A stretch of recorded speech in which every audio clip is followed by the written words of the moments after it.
After President Biden pardoned his son Hunter, it didn't take long for Donald Trump to renew his promise to do the same for the people convicted in the assault on the Capitol on January 6th. That vow has some families of the January 6th attackers worried about their own safety. Trump has repeatedly expressed sympathy for the people he calls the J6 hostages, which they're not, all part of a promise he made out on the campaign trail. Will you pardon the January 6 rioters who were convicted of federal offenses? I am inclined to pardon many of them. I can't say for every single one because a couple of them probably they got out of control. They should immediately be released, immediately, the J6 hostages. They ought to release the J6 hostages. They've suffered enough. They ought to release them. I call them hostages. Some people call them prisoners. I call them hostages. Trump transition spokeswoman Caroline Leavitt told CNN he will make pardon decisions on a case-by-case basis. Joining us now to talk about this is Tasha Adams. She's the ex-wife of Stewart Rhodes. He's the founder of the Oath Keepers, a far-right militia. And Tasha, thank you so much for being with us. Prosecutors have said it was one of the main groups in the January 6th attack. We all remember what took place on that day. And your husband, your ex-husband, I should say, was convicted of seditious conspiracy and sentenced to 18 years in prison. So it's not just rioters who are involved in this, just to remind people. What's your reaction to Trump once again floating this idea of pardoning these January 6 rioters and insurrectionists? I mean, I really dislike the term roller coaster, but there's nothing else that describes it as clearly. It was waiting. Will this person who, abused his family, who kept us living in fear for, year upon year, is he going to be held without bail? And he was. And is he going to be convicted? And he was. And is he going to be sentenced to a decent amount of time? Well, 18 years.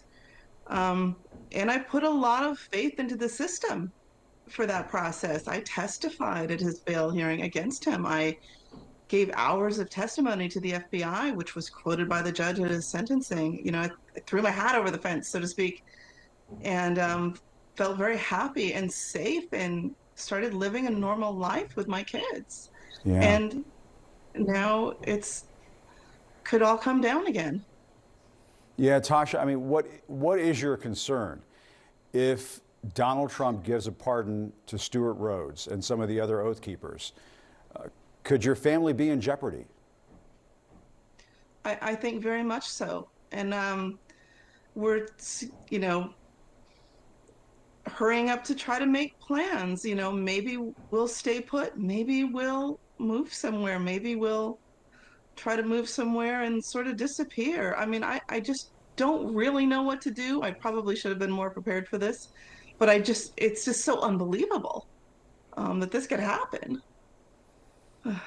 That Trump would even consider pardoning these people. Is that's what you can't all believe. Of it. That Trump got elected. That just from beginning to end, it blows my mind. I didn't even consider this when Stewart was convicted and sentenced.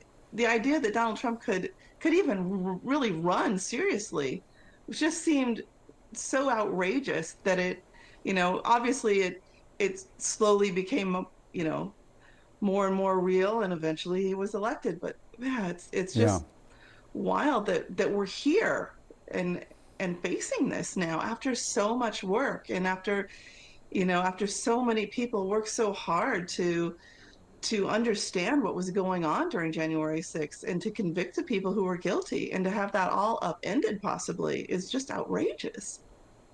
And you applied for a restraining order in 2018, but was denied, if I have that correct. Are you going to try for another one? What are your plans? Yeah, I think I would start there. I mean, Stewart Rhodes is a very dangerous person. He's dangerous to us as his family, certainly. He's dangerous to all of America. Right now, he's regrouping and rebranding. He's writing a Substack from prison called the Oath Keeper. He's already gathering his forces. I mean, he's planning for it right as we speak. So it's a scary thought. Yeah. So your concern is that if he gets out, he could try this again, something like this again. I mean, yes, and he is very much, he has a personality that's very much like what you would call a cult leader personality. And this trying to create chaos so that he can take over some type of control is something he's tried again and again. And if people are familiar with the Bundy Ranch standoff, that was Stewart Rhodes was behind that. I mean, he's tried this multiple times. January 6th is the first time he's really had enough people behind him and gathered enough of an audience and joined forces with Trump followers and became one of them, that he was able to really create some serious chaos. And he's a dangerous man. And Tasha, we should note Rhodes' attorney told USA Today this about the claims that he poses a threat to you and your family. The lawyer says there's simply no basis in fact for this allegation. A statement like this is libelous and defamatory because it's so false and there's no basis in fact. He also said there were no allegation of threats during the divorce proceedings. I know you feel strongly that that is not the case. What's your response to all that? I just want to make sure we get that out there because we tried to reach out to his side and didn't get much. So that is actually completely false. Initially, my divorce was sealed and unavailable. So often Stewart and his attorneys would say a lot of outrageous things like that about the divorce, knowing they couldn't be checked up on. But that has since been opened up, and it's very clear that we discussed abuse and violence. And that's almost all we discussed in the divorce, in court, and in court paperwork. Also, Stewart is a public person.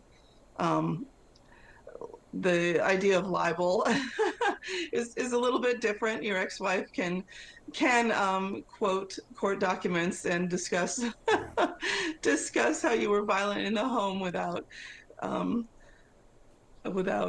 being libelous. Right. And Tasha, I mean, I guess, what are your worries about all of this?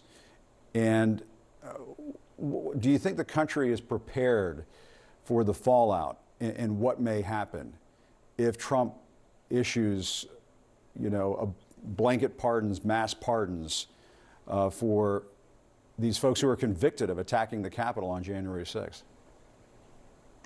I mean, normally when we hear of pardons, chiefly they're for drug crimes, they're for, people who've lived quiet lives and for the most part, and had some mistakes. We don't normally have someone who actively attacked the United States. And people who say it's not personal, they don't know Stewart Rhodes. And they don't know what he's capable of. And I don't think they can really understand the level of chaos that he can create and the level of violence he can create. It's just outside of most people's worldview. And I think that that's why they're not understanding how dangerous this really is. Yeah. Do you think people have just tried to put their heads in the sand when it comes to January 6th, try to forget about it, put it out of their minds? It wasn't that bad. I really think so. That kind of thing? Yeah, I really think so, unfortunately. Well, Tasha Adams, please keep us posted on how things are going on your end. We really appreciate your time this morning. Thanks for taking the time to speak to us.